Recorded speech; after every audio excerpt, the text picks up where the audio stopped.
Bonsoir, mesdames et messieurs, Alexandre Baudouin et François Trépanier qui vous souhaitent la bienvenue à cette autre édition de Sport Express. Salut François. Salut Alex, puis ton pèlerinage? Ça a bien été. Ouais. Je vais t'avouer un Je truc. trouve que tu as l'air détendu. Non, mais on m'avait parlé énormément. Tu fais des farces, je n'étais pas au Yukon, j'étais à la Grande Prairie en Alberta par contre. Mais c'est une grosse ville en plein milieu de nulle part et c'est 6 heures au nord d'Edmonton. Wow. Wow, ouais. L'argent est censé être là. Mais bon, Eu du plaisir? c'était bien. Oui. Fait chaud 2 mois par année. Vois ça comme tu veux. Là. Il commence à faire clair à 10 h le matin jusqu'à 11 h minuit. Un beau coin de pays. Je préfère mon Saint-Bruno, Saint-Amable, Saint-Jean-sur-Richelieu, Rive-Sud à Je te moi. comprends. Ouais. François, toi, est-ce que tu as joué au golf? Oui, je joue au golf. Écoute, 2 joutes de jouer déjà. Je n'ai pas joué en haut de 100, donc je suis content pour les 2 premiers matchs de la saison. J'ai joué une fois au club de golf Les Légendes de notre ami Jason Morin. Ouais. Très beau terrain. J'ai joué au club de golf Pine Grove également, où on a reçu Martin Béliveau la semaine passée. Que dire du terrain également du club de golf C'est quelque Pine Grove? chose, hein? C'est quelque chose. François, il faut s'arrêter tout de suite parce qu'on a une belle émission Oui. et à la fin, on a pas mal de choses parce qu'il y avait de la Formule 1, il y avait du baseball, Oui. il y avait du NASCAR. Merci d'avance à notre recherchiste, Alex. Hein? Oui, merci beaucoup. Et tu vas À voir Claude. que il y a comme une pointe Ouais. qui est envoyée à la Formule 1. Alors, puis de toute façon, c'est toi qui vas lire. Ouais. Alors, je te laisse ça entre les mains. Belle émission. En deuxième partie, on va parler avec Pierre Thériault. On va parler des géants. Il est le président de la corporation Oui. des géants. Coupe du Cégep Canada de- qui Ouais, s'en vient. exactement. Alors, 2 beaux événements, honnêtement, dans la Oui, région hein. au mois de juillet. Alors, il va nous en parler. Et toi, on parle de golf? Golf Saint-Césaire, Pierre-Luc Paquette, un des propriétaires qui est avec nous, Alexandre. On sait, hein, Club de golf Saint-Césaire, le chalet avait passé au feu. C'est vrai. Pierre-Luc Paquette et son groupe viennent de racheter le club de golf à la municipalité de Saint-Césaire. Et le terrain est en grosse forme, le terrain est beau et le clubhouse est en construction. Donc, ça va donner envie aux gens d'aller jouer à Saint-Césaire cette année. Bien, il va nous donner cette envie-là au cours des prochaines secondes parce Ouais. qu'on s'arrête et au retour l'entrevue que François a réalisée avec lui. Vous le savez, à l'émission Sport Express, on aime beaucoup vous parler de golf et on a la chance aujourd'hui de recevoir un des propriétaires du club de golf de Saint-Césaire qui est avec nous, Pierre-Luc Paquette. Salut Pierre-Luc. Bonjour, ça va bien? Ça va bien? Bienvenue à Sport Express. Bien, merci, content d'être là. Bien, content que tu sois là. Pierre-Luc, écoute, parle-nous un petit peu du club de golf de Saint-Césaire. On sait que malheureusement, il y avait eu un feu, il n'y a pas trop longtemps. Ouais. Tout le clubhouse avait passé au feu. Vous avez repris les rênes du club qui appartenait à la ville. Et là, je pense qu'il y a des beaux projets qui s'en viennent pour Saint-Césaire. Exactement. Donc, nous, l'histoire a commencé. On est 4 actionnaires. OK. Moi, Pierre-Luc Paquette, Richard Lacroix, Yannick Campbell et Nicolas Campbell. OK. Et puis, nous, on a fait un offre d'achat à la ville de Saint-Césaire. OK. Et puis, la ville de Saint-Césaire avait beaucoup d'investissements à faire dans la ville. Il y avait des maisons expropriées, l'aréna commence à être rénovée. Fait qu'on a décidé de vendre le club de golf. Et puis, nous, on a fait un offre, puis c'est nous qui l'avons eu. Là, vous autres, vous êtes impliqués dans le golf depuis longtemps, parce Oui. que c'est pas monsieur tout le monde qui arrive. Hey, moi, je vais acheter un club de golf. Il faut que vous soyez des gens impliqués. dans le fond. Exactement. Parle-moi un petit peu de ton parcours. Exactement. Moi, j'ai toujours été dans le domaine du golf. OK. Donc, moi, je suis professionnel depuis 2001. OK.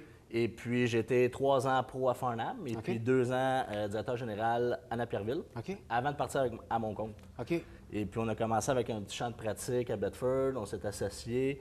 Là, on exploite le club de golf Bémisicouas depuis 3 ans. OK. Puis, on voulait vraiment avoir un club de golf à nous. Et Être chez puis- vous. Exactement.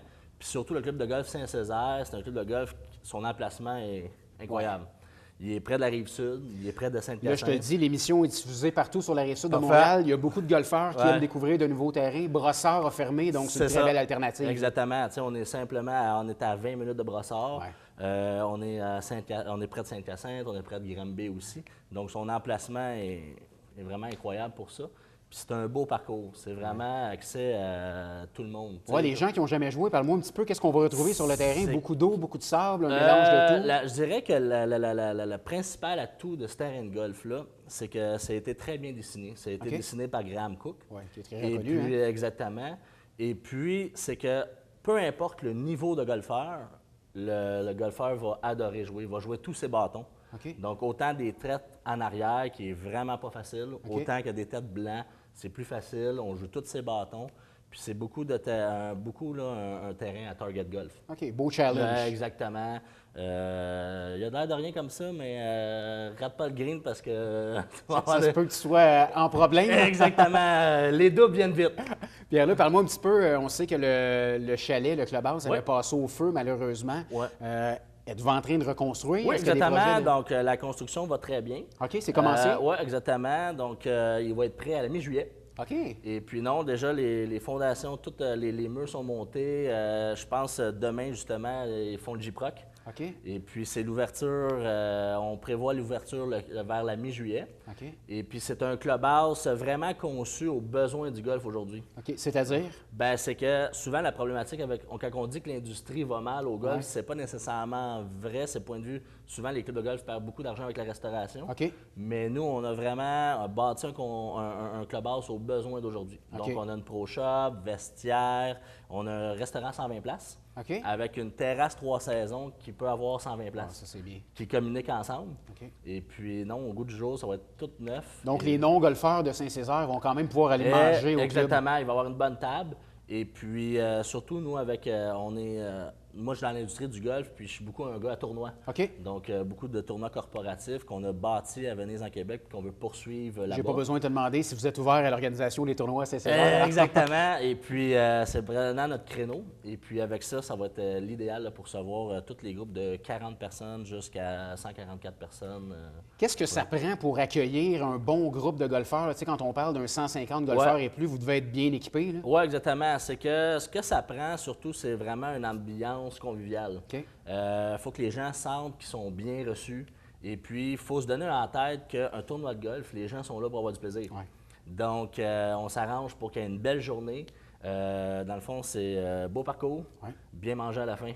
Et puis, par la suite, le plaisir. Puis, je pense que la recette est gagnante. Pierre-Luc, parle-moi un petit peu t'en as parlé de l'industrie du golf. On entend parler, ça va peut-être un petit peu moins bien. Les gens trouvent ça trop long. Est-ce que vous voyez ce problème-là à Saint-Césaire où on va toucher du bois, mais ça va bien chez Oui, vous? exactement. Nous, tu sais, en toute humilité, Ouais. on a un heureux problème, c'est qu'on a, on a beaucoup de gens dû à son emplacement. OK. Et puis, je dirais que l'industrie du golf est quand même, s'en va quand même dans le bon sens. OK. C'est que ce qui arrive souvent, les clubs de golf qui ont un petit peu plus de difficultés, c'est souvent les clubs de golf qui sont un peu dans les mentalités des années 80. OK. Maintenant, le golfeur a complètement changé. Avant, un golfeur rentrait dans un club de golf, il jouait au golf, puis il faisait que ça. Ouais. Là, maintenant, les gens ont changé. Et puis, ils vont jouer au golf encore, mais ils vont faire d'autres choses que du golf. Donc, ils vont faire du vélo, du VR, du bateau. Donc, les gens veulent continuer à jouer au golf, mais au lieu d'avoir 60 à 70 parties dans l'année, Ouais. ils veulent plutôt jouer vers 20 parties dans l'année. Fait que c'est pour ça que les clubs de golf, il faut qu'ils travaillent fort pour fidéliser la clientèle, puis surtout notre génération à nous. Ouais, c'est ça. C'est les belles années, comme je dis. C'est terminé dans le temps que mon père allait jouer au golf, Ouais. puis il restait là. Maintenant, nous, on vit avec une réalité que les gens, ils veulent jouer au golf, c'est notre... Mais ils ne veulent pas nécessairement être membres, ils veulent faire d'autres choses qu'au golf. Ouais. Veulent essayer plusieurs terrains aussi. Exactement. Tout le monde, on a des familles, on a... C'est ça. Fait que c'est un peu le défi de l'industrie qu'on a, mais je pense qu'on est sur la bonne voie. Au moins, là, on a pris conscience du problème. Et puis là, il reste à travailler, tous les clubs ensemble, pour essayer de développer une méthode pour développer le jeu, dans le fond. Je pense qu'il est intéressant, vous également, Saint-Césaire, c'est que le golf est accessible. Tu sais, on ne Oui. paiera pas 90 pour aller Non, jouer une c'est partie ça. de golf. Parle-moi un petit peu des prix, Exactement. des spéciaux. C'est que ce qui arrive, c'est que maintenant aussi, ça, c'est une des facteurs dans l'industrie. Les gens, c'est simple, ils veulent jouer environ là, pour entre 40 et 60 $. Ouais. Donc, tous les clubs qui sont dans ce range de prix-là, généralement, ils sont assez bien.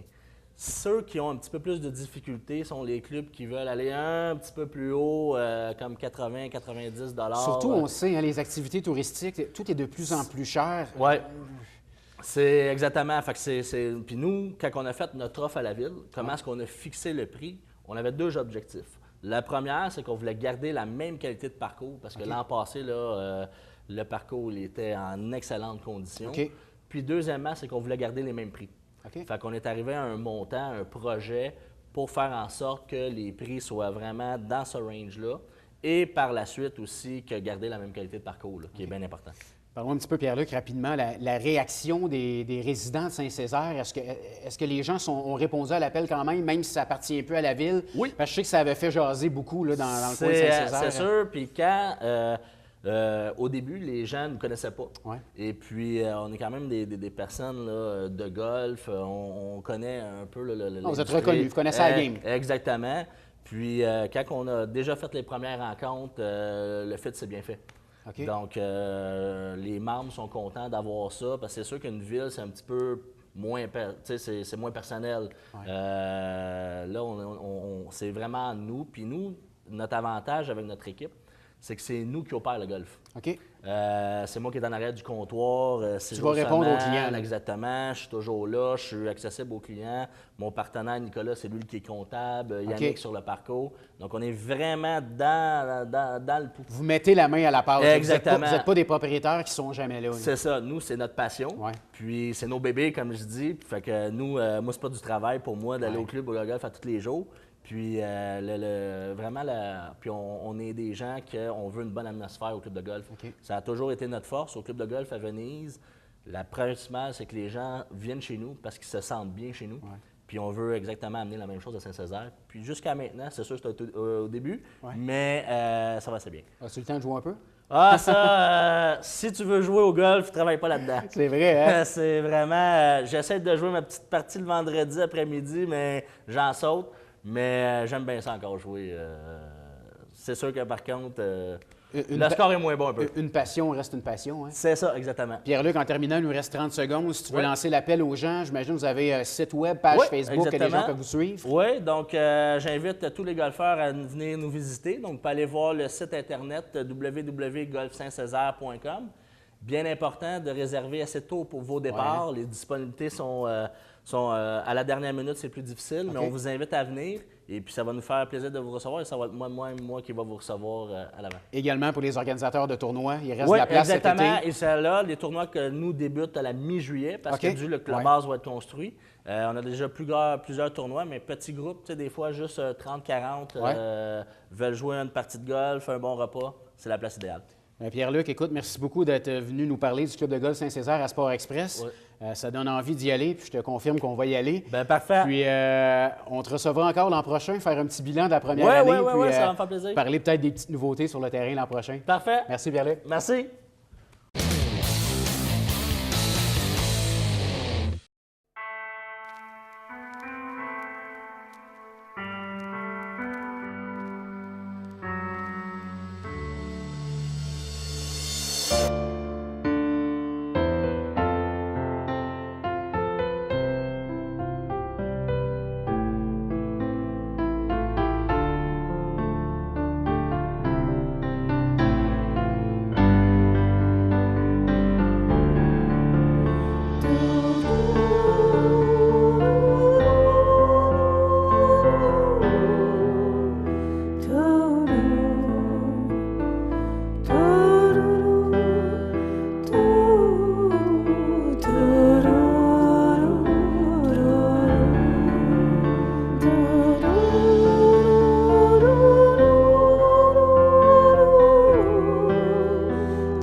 Nous sommes de retour à Sport Express et on parle de football cette semaine et plus spécifiquement avec M.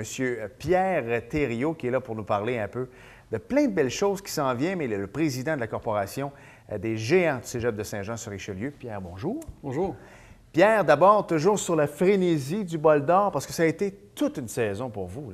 Oui, c'était une saison assez exceptionnelle. Premièrement, comme vous savez tous, l'équipe a gagné le bol d'or, mais c'était la première fois que Saint-Jean accueillait l'organisation du bol d'or. Puis là, on se rend en finale et on gagne. Et puis pour ceux là, qui ont pu vivre l'expérience, un stade, le stade Alphonse Desjardins, qui a été fait justement pour accueillir des foules de 2000, puis on était au-dessus de 2000. C'était vraiment il faisait froid, puis personne ne sentait le froid. C'était exceptionnel. Puis on continue avec le Bol d'Or en 2015 et je pense pour la première fois, Ouais.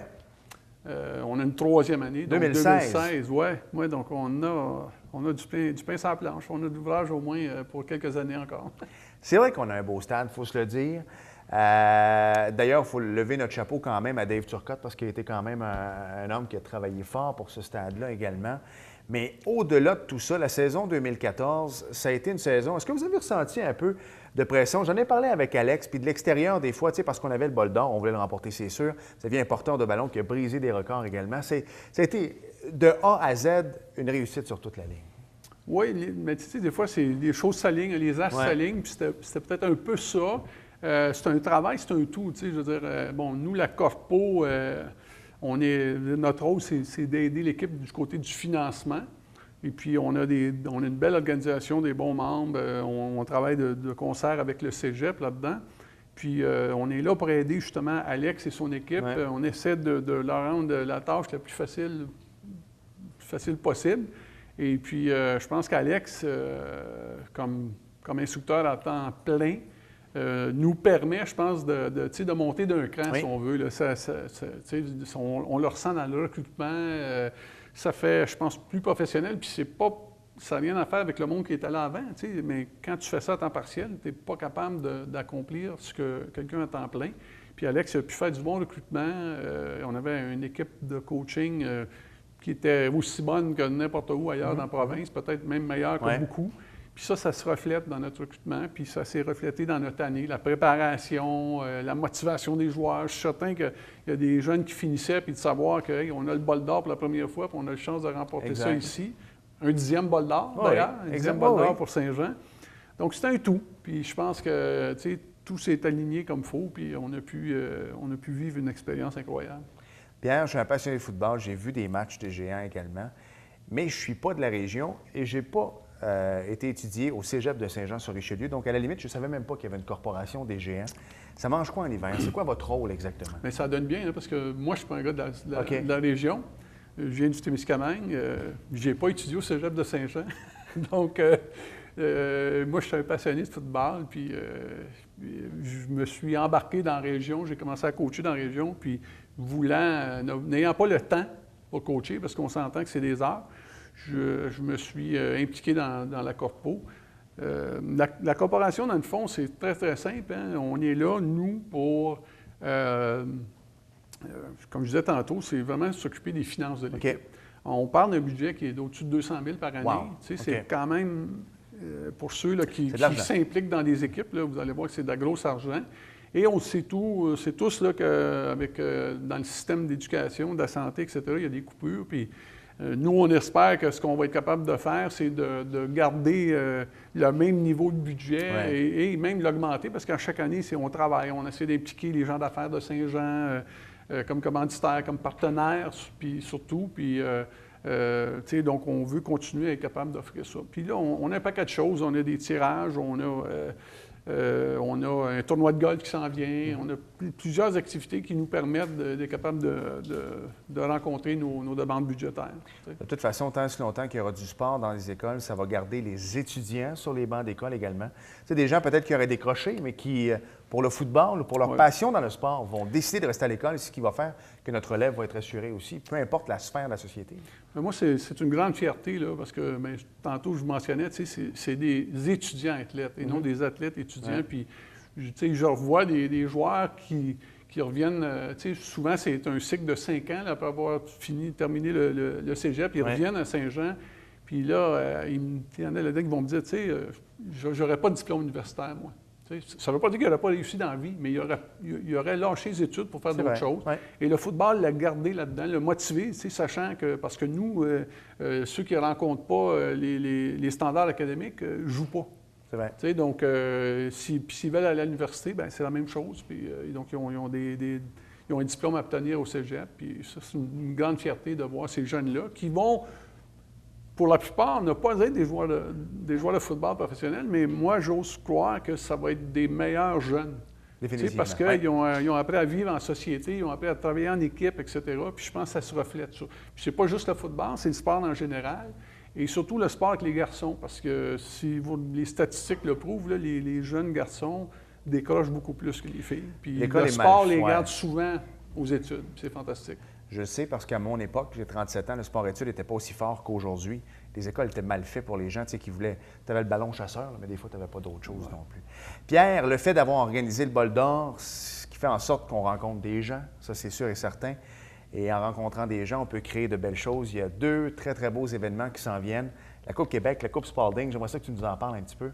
Oui, bien, on a deux événements qui vont être à des championnats Ouais. de football à Saint-Jean cet été. La Coupe Spalding, qui est un championnat de ce qu'on appelle là, moins de 15 ans, MU15 OK. et MU17. Donc, il y a 8 équipes MU15, 8 équipes MU17. La majorité, c'est des équipes du Québec. Il y a, je pense, dans la MU15, exemple, il y a une équipe de l'Ontario puis de la Nouvelle-Écosse. Puis dans le MU17, je vais dire Nouvelle-Écosse et Ontario. Puis Ouais. les 6 autres équipes, c'est du Québec. Et après ça, il y a la Coupe Canada. Oui. Et ça, c'est MU18. Donc, on va avoir 24 équipes qui vont venir ici. Le 11 et le 12 juillet, samedi, dimanche, c'est la Coupe Spalding. Oui. Vous allez voir en tout, c'est 8 matchs de football, je pense, dans 2 jours, 4 par journée, avec un calibre, vous allez voir, assez fort. Les joueurs, là, ils ont commencé à être sélectionnés après divers camps là, Ouais. dans les derniers mois.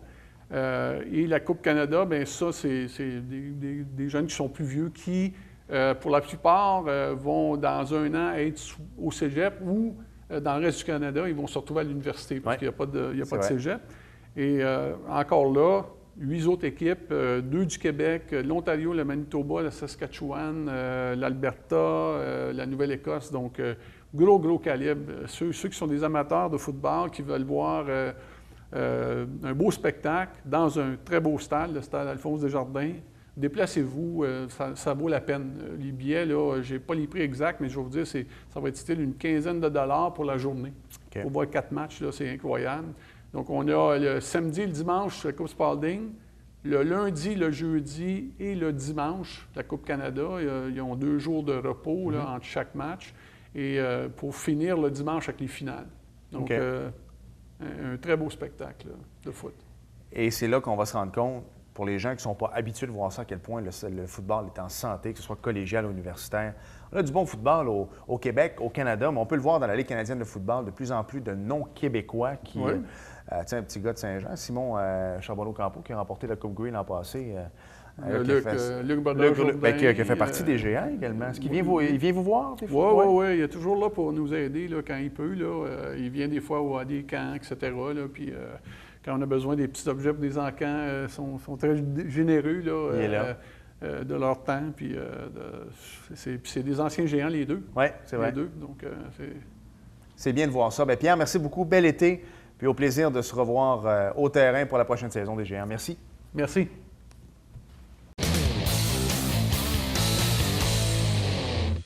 Nous sommes de retour à Sport Express. Et François, comme tu as bien fait ça pendant mon absence la semaine dernière avec le NASCAR, je te laisse y aller avec les titres de notre ami pour ce qui est de la Formule 1. Claude. Il y a du baseball également, maçonnerie Pro Conseil. Oui, belle performance des Pirates. Ouais. J'aime mieux mettre les gens en contexte dès le départ. Claude, notre caméraman, qui est aussi notre recherchiste, est un grand fan de Formule 1. Vous allez Voilà. voir, ça paraît dans la chronique.